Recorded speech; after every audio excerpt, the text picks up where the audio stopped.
Ça a toujours été une grande joie de ma vie chrétienne, c'est de pouvoir être en contact avec ceux qui sont loin de l'Église. Le père Gilles Sander est prêtre dans la ville de Lyon, en France, depuis 1996. Avant d'exercer son ministère ici, à la basilique Notre-Dame de Fourvière, le père Gilles était vicaire à la cathédrale Saint-Jean, au centre de la ville. Ce qui m'a frappé tout de suite en arrivant à la cathédrale, c'est le nombre de jeunes qui y passaient alors qu'ils n'étaient pas chrétiens, en tout cas certainement pas pratiquants. Ça a motivé en moi un souci d'aller au-devant d'eux. Et très rapidement, je me suis aperçu qu'en traînant dans la cathédrale en aube, c'était l'occasion de contacts étonnants que j'aurais pu difficilement avoir autrement. J'avais lu en parallèle aussi, il y a un peu plus de 20 ans, le livre du frère André, Le Contrebandier, qui m'avait impressionné beaucoup sur la puissance de communiquer ne serait-ce que les Écritures. Bon, ça c'était resté quelque part au fond de moi. Et très vite, en arrivant à la cathédrale Saint-Jean, j'étais amené à rencontrer des Chinois. J'étais absolument pas préparé à la Chine, et c'est parce que les Chinois sont venus, parce qu'il y avait de manière évidente un désir de leur part de connaître la foi, que j'ai dû me mettre à leur service. En septembre 2001, est organisé dans la cathédrale un parcours alpha qui propose 10 soirées de découverte des fondements de la foi chrétienne autour d'un repas convivial. De manière étonnante, 10 jeunes Chinois viennent pour vivre cette formation. Ce qui fait que là, j'ai été tout de suite interpellé. Puis sur les 10, 6 ont demandé à cheminer vers le baptême. En 2003, l'évêque de Shanghai est venu ici. Et c'est lui qui d'emblée m'a proposé des Nouveaux Testaments en chinois gratuitement. Il m'a dit combien vous en voulez. Alors moi j'ai dit je vais donner un chiffre au hasard. Et puis en les laissant dans l'église à disposition, j'ai vu que les Chinois se jetaient dessus, mais vraiment littéralement se jetaient dessus, comme affamés de pouvoir découvrir ce que c'était. Et c'est là où petit à petit j'ai mis en place un petit système de communication en chinois avec à disposition les Nouveaux Testaments.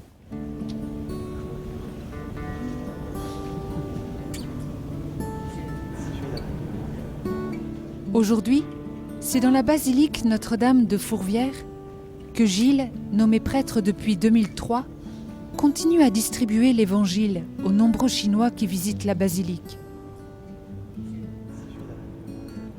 Devant leur soif de connaître Jésus, il propose à ces jeunes Chinois de se rassembler en aumônerie pour prier, partager et découvrir l'Évangile ensemble.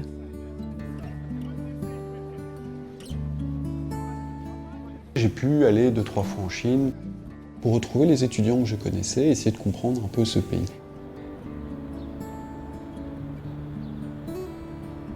Je suis convaincu que la Chine, c'est une bonne nouvelle. Parce qu'il y a tout un continent qui est resté un petit peu à l'écart, qui s'ouvre maintenant, et d'autant mieux que l'histoire des 40-50 dernières années avait comme occulté la dimension religieuse. Il redémarre à nouveau en ayant à la base une culture qui n'a pas été touchée et qui a cette espèce de facilité de s'ouvrir aux choses du ciel. Non pas d'une manière intellectuelle, mais comme de manière viscérale. Et je pense que même sur le plan strictement culturel, c'est une bouffée d'air pour notre Occident. Ça n'est pas une menace, c'est un enrichissement. Ils sont nombreux, 1,5 milliard, ça fait 1/5 de la population. Il y a de toutes les façons un enjeu qui mathématiquement est évident. Sur le plan de la foi, alors c'est encore plus important. Il n'y a aucune autre culture qui, de manière culturelle, enfin aussi générale, soit aussi ouverte et en attente de connaître, de comprendre qui est le Christ.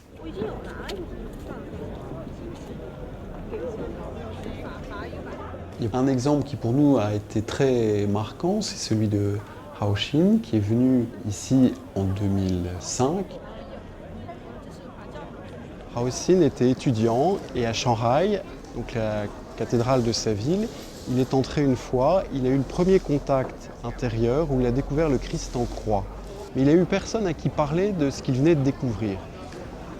C'est seulement en arrivant ici à Fourvière, à Lyon, en 2005, qu'on a pu avoir un échange ensemble, où il m'a parlé de son expérience, de son désir de connaître le Christ. On a échangé les emails, et j'ai pu lui donner comme ça l'adresse du groupe Alpha à Sophia Antipolis, où il a pu commencer son cheminement.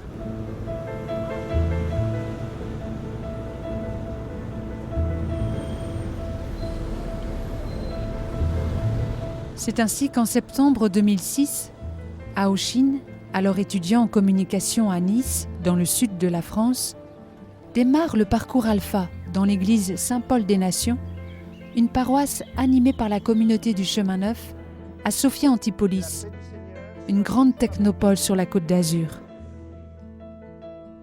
Ao Shin a été accueilli par sœur Marie-Noël.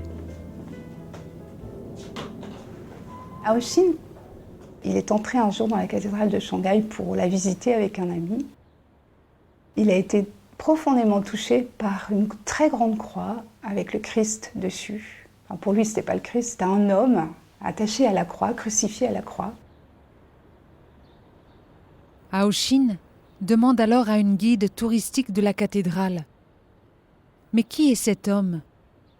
Et qu'est-ce qu'il a fait pour mériter une mort comme cela?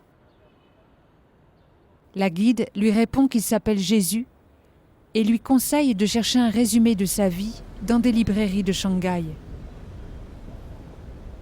En lisant ces livres, Ao Shin est profondément touché par la compassion de Jésus pour les pauvres.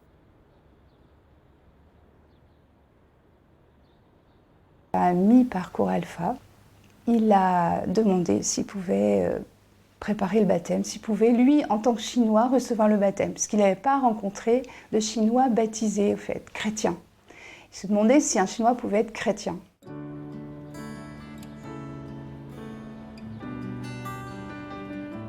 Quelques mois avant son baptême, Ao Shin, pour ses études, est amené à partir dans son pays, en Chine.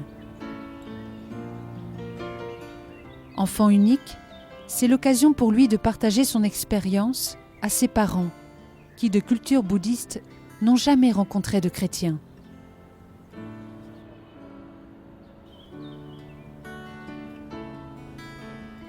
Ao Shin est revenu ici à la paroisse.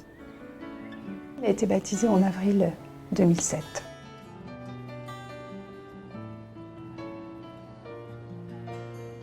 Ao Shin m'a dit c'est très important en fait pour moi de demander le baptême parce que je crois qu'il faut beaucoup de chrétiens en Chine. Et la Chine a besoin de Jésus. Moi-même, j'aimerais répandre le message de Jésus en Chine.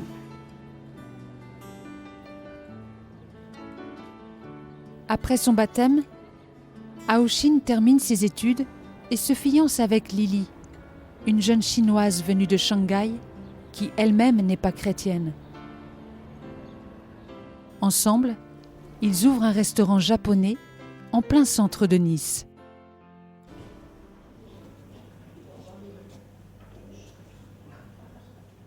Quand je suis arrivée en France, à la fin de 2004, je ne connais rien de tout Dieu. Même dans ma famille, aucun chrétien, aucune catholique. Et quand je rencontrais mon copain, il m'a présenté plein de choses. Il m'a présenté le Dieu. Et après, il m'a ramené à la Sophia Antipolis pour participer à ma première messe. Et aujourd'hui, on peut dire que tu crois en Dieu? Bien sûr, je crois en Dieu aujourd'hui. Mais pas aujourd'hui, à partir de mon copain qui est parti, qui est mort. Parce que Ao Shin a eu les drames dans ses restaurants le 19 août 2009.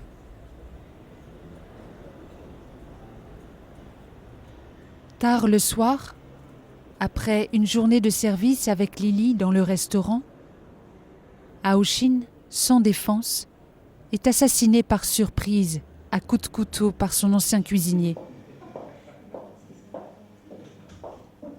Voulant rester juste, Ao Shin aurait refusé de répondre à la demande de cet homme, le payer de manière irrégulière.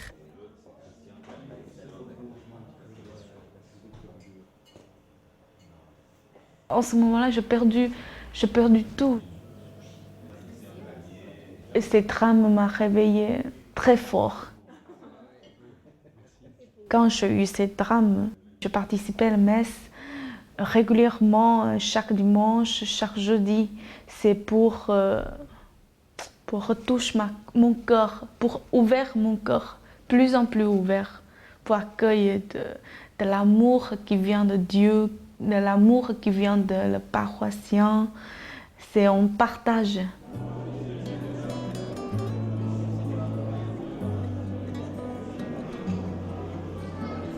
C'est ainsi que chaque mercredi soir et dimanche midi, Lily ferme son restaurant et rejoint la paroisse de Sophia Antipolis pour vivre notamment le parcours Alpha.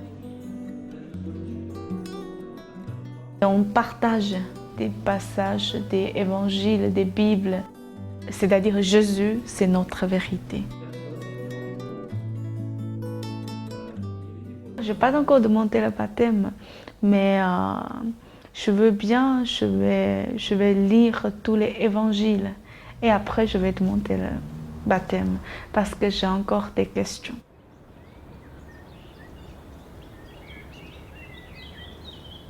Pour les funérailles d'Aoshin, ses parents sont venus de Chine pendant 1 mois. Toute la paroisse s'est mobilisée pour les accueillir et les entourer. Presque chaque jour ou tous les 2 jours, on les voyait pour les soutenir, les écouter. On a été amenés à parler de Dieu. Alors, ils nous ont beaucoup questionnés. Moi, j'ai passé une Bible en chinois aux parents. Le papa s'est mis à la lire. Et du coup, beaucoup de questions ont surgi. Il se réveillait aussi. Avant, il ne connaît pas du tout le chrétien, le catholique. Maintenant, ils ont comme moi, ils ont petit à petit à apprendre. Il avait un rêve, il a dit, son fils, il est fait baptiser à la Sophia Antipolis. Il veut bien faire baptiser, peut-être dans 1 an, dans 2 ans, à Sophia Antipolis, même à l'église comme son fils.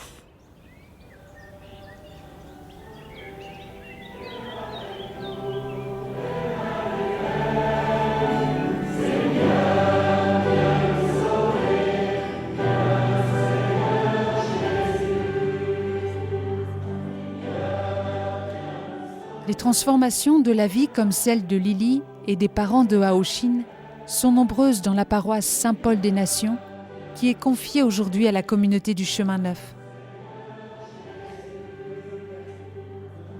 Cette communauté chrétienne vit au centre d'une grande technopole créée en 1969 qui rassemble aujourd'hui 1300 entreprises où travaillent chaque jour des ingénieurs, techniciens et des chercheurs du monde entier.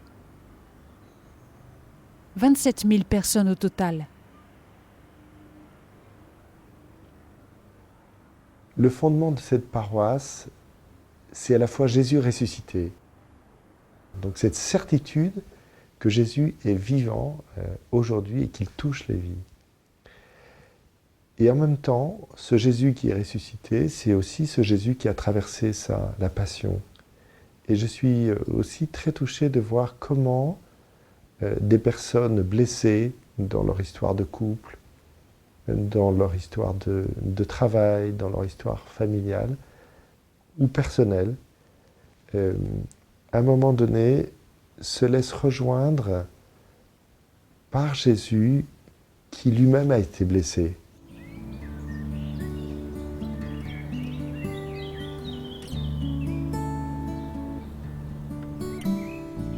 C'est ainsi que nous avons rencontré plusieurs paroissiens qui ont accepté de témoigner de la transformation que le Christ opère dans leur vie. C'est le cas d'Isabelle. Célibataire, elle travaille dans la technopole comme consultante en communication. Il y a 2 ans, tout a changé dans ma vie. J'étais une chef d'entreprise, une jeune trentenaire, battante, qui n'avait pas le temps, qui était férocement ancrée contre l'Église. Donc je réussissais très bien professionnellement. On avait une entreprise donc de concertation publique. Nous organisions des débats publics partout en France. On était 7 employés. Ça marchait très très fort. Et puis un jour, nos locaux, avec tous nos ordinateurs, nos imprimantes, nos archives, ont brûlé. Et là, j'étais vraiment à bout de force. Et en fait, j'ai complètement craqué. Et j'ai reçu un mail pour aller à un truc, Alpha. Je me suis dit, qu'est-ce que c'est que ces conneries? Un curé qui m'écrit, vraiment n'importe quoi. Et mon associé, qui me trouvait vraiment... je n'avais jamais lâché comme ça, j'étais mal, je ne croyais plus en rien. Je me disais, ma vie est vide, il me manque quelque chose. Mais je ne savais pas ce que c'était. Je sentais un profond vide. Et j'ai été à la 3e session d'un parcours Alpha. Et je suis arrivée à la session « Pourquoi Jésus est-il mort ?» Et en fait, ces 2 heures du mercredi soir sont devenues ma lumière de la semaine. Et donc, c'était il y a 2 ans, j'ai fait ce pas en toute sincérité du baptême dans l'Esprit Saint. Et là, j'ai été baignée par l'amour du Christ. Voilà, avec mon associée qui est protestante, on a recréé une société, toujours la même associée. Et je suis partie juste au moment où on a recréé la société, faire une petite session sur l'exercice du pouvoir, la lumière de la parole de Dieu, pour que le Seigneur m'éclaire sur comment voir le pouvoir à travers lui, le bien commun, comprendre ce que peut être le bien commun, comprendre que en fait, le pouvoir, c'est le service d'autrui. Aujourd'hui, je ne peux plus agir comme j'agissais. En fait, j'ai vécu une véritable résurrection pour arrêter de juger, de vouloir piétiner les gens qui ne sont pas à la hauteur de ce que je souhaiterais qu'ils soient. Voilà, le Christ me fait vivre avec plus de simplicité, plus d'humilité, mon travail.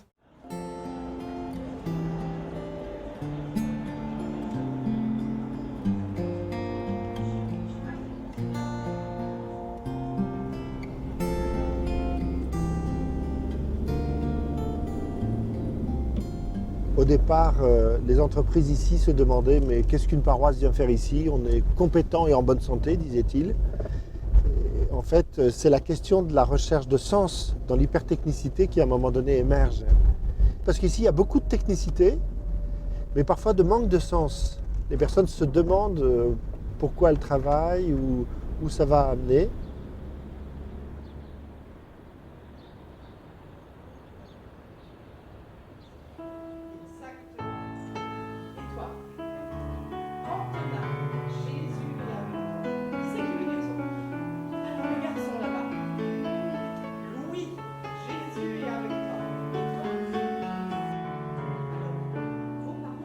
J'ai trouvé au travers de cette paroisse des gens avec lesquels je peux échanger simplement de mes inquiétudes sans avoir de jugement de valeur qui me sera posé dessus.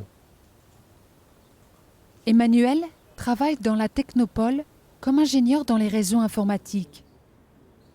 Marié avec Delphine, ils ont 2 enfants. Ils sont des fidèles de la paroisse depuis 2006. Moi, il m'est arrivé de me poser des questions à 4 h du matin, d'allumer mon PC et d'envoyer un mail à Jean Hubert pour lui dire « Écoute Jean Hubert, il y a un truc que je ne comprends pas là. » Et Jean Hubert de me répondre en retour « Écoute Manu, voilà, tiens, c'est la réponse voilà la réponse que je peux te faire et voici le document que je te propose de lire. » Et cette lecture de documents qu'il m'a envoyé, moi, m'ont transformé d'une certaine façon. Je me rappelle un soir avoir lu un document sur l'Esprit Saint qu'il m'avait envoyé. J'ai lu ce document-là et pour une raison que j'ignore, il a fallu que je redescende de la voiture. On vit dans une région où c'est un petit peu compliqué pour se garer. En remontant la voiture, je ne sais pas pourquoi, je me suis mis à prier pour mon voisin, avec lequel on est en procès pour des problématiques futiles, parce que c'est du futile. Et je me suis mis à prier dans la voiture pour lui, à pleurer comme une madeleine. Mais pourquoi, je ne sais pas. Mais ça, c'est pour moi du domaine de la transformation. Jamais au préalable, je n'aurais pu prier pour... Enfin, aussi simplement, j'aurais pu prier pour une personne que je haïs par un autre aspect, en fait.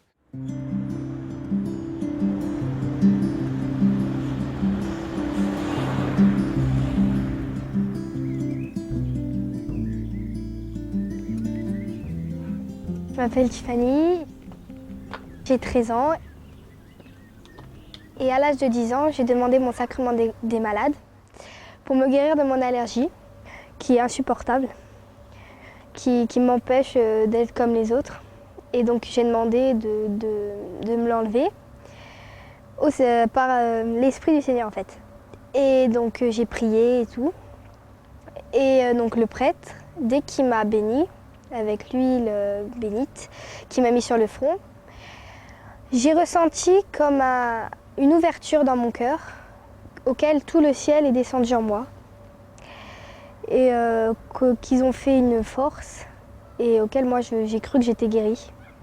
Donc quelques temps après, j'ai vu que je n'étais pas guérie, et c'est là que j'ai commencé à chanter. Et donc j'ai chanté pour le Seigneur. Depuis que je chante, je me sens mieux, même si je suis toujours allergique.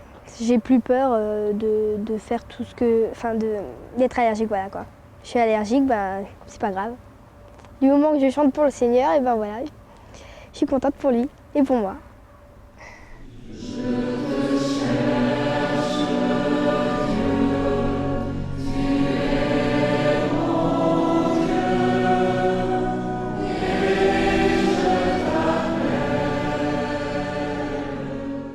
Cette bonne nouvelle pour moi, c'est que la rencontre personnelle de Jésus, elle est possible au cœur d'une paroisse.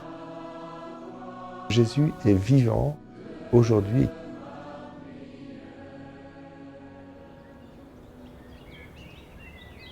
L'évêque de Nice a appelé la communauté du Chemin Neuf d'être au service de cette paroisse. On peut dire que c'est la communauté elle-même qui est le signe de la présence de Jésus. Aujourd'hui, ils sont une vingtaine à vivre dans la région de Sophia Antipolis en étant membres de la communauté du Chemin Neuf. Hommes et femmes, prêtres, célibataires consacrés et familles, tous ont choisi de se mettre au service de l'Église, de la paroisse, à la suite du Christ pauvre et humble.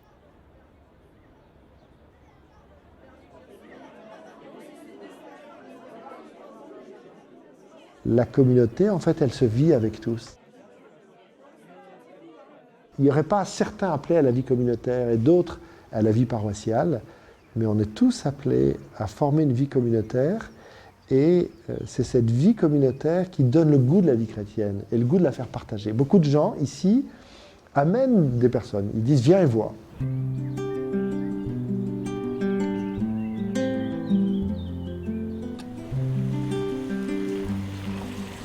Jessica et Eddie habitent dans le quartier de Garbegère, juste à côté de la paroisse. Ils travaillent tous deux dans la technopole de Sophia Antipolis. Jessica est américaine, coordinatrice de projets européens. Eddie est ivoirien, chercheur en mathématiques appliquées. J'ai jamais grandi avec une éducation spirituelle ou religieuse. L'année dernière, j'avais envie d'apprendre un peu sur la vie de Jésus-Christ. C'était qui cet homme Jésus? Mais parce que je ne savais rien. Et donc, je suis allée à la médiathèque et j'ai pris des livres. J'étais vraiment bouleversée par les faits historiques, tout ce que je prenais sur l'homme Jésus. Et puis, je suis allée pour mon déplacement de travail avec des gestionnaires de projets. Et puis, une nuit dans ma chambre d'hôtel, j'ai eu une très forte expérience où j'ai rencontré... À cette époque, je ne savais pas qui c'était en fait. Je me suis dit, bon, c'est Jésus.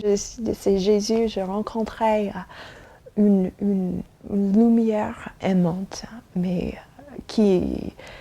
C'était une chose... Il n'y a pas de mots qui peut décrire ce que j'ai vécu cette nuit-là. C'était un amour qu'on ne vit pas ici, sur Terre. Et j'ai su que j'étais aimée, mais au point où j'étais capable de tout abandonner. C'est alors que Jessica rencontre le père Jean Hubert pour lui partager son expérience. J'ai demandé le baptême. Je serai baptisée cette année à Pâques. Une chose qui a profondément changé ma vie, c'est j'ai appris la puissance de la prière. Il y a quelqu'un là qui m'écoute, c'est pas juste qui m'écoute, mais il sait tout ce qui se passe dans ma vie, toutes les conditions. Et même, c'est un exemple tout bête, mais pour trouver une nourrice pour notre fille, j'en avais trouvé une nourrice qui m'a beaucoup plu, pour laquelle j'ai eu beaucoup de confiance. Et puis pour une raison ou une autre, ça n'a pas marché. Et j'ai dû lui dire, mais allez-y, il faut que vous trouviez quelqu'un d'autre parce que nous ne pouvons pas financièrement. Et donc elle a dit oui, d'accord, merci de me dire comme ça. Et puis ce jour-là, je suis partie à l'église toute seule avec mon bébé. J'ai dit, j'ai pris Jésus, Marie. Voilà mon bébé, je ne sais pas quoi faire, je ne sais pas comment faire garder mon bébé, mais je vous fais confiance. Hein. Et un mois plus tard, la même nourrice m'a rappelé et elle m'a dit que j'étais tellement touchée par la chaleur de votre famille que j'ai décidé que même si financièrement, ça ne m'arrange pas trop, je préfère travailler avec vous. Wow. C'est un exemple tout bête, mais j'en ai 1000 comme ça. Et puis, c'est des choses où avant, j'aurais dit, c'est la chance, c'est le hasard. Mais non, je sais que c'est pas la chance, c'est pas le hasard. Il y a tellement de bonté. Et Jésus, il est à côté de nous tout le temps. Il est toujours là.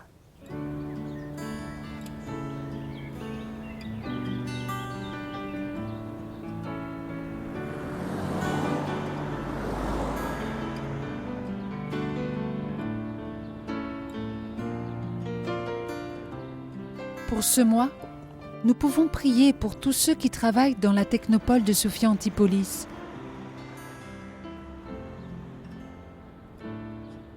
Pour le ministère du Père Gilles Sander et pour tous ceux qui, comme lui, travaillent pour annoncer le Christ à nos frères chinois de par le monde et notamment en Chine. La parole de ce mois est dans la première épître aux Corinthiens, chapitre 1, versets 23 à 25. Nous proclamons, nous, un Christ crucifié, puissance de Dieu et sagesse de Dieu. Car ce qui est folie de Dieu est plus sage que les hommes, et ce qui est faiblesse de Dieu est plus fort que les hommes.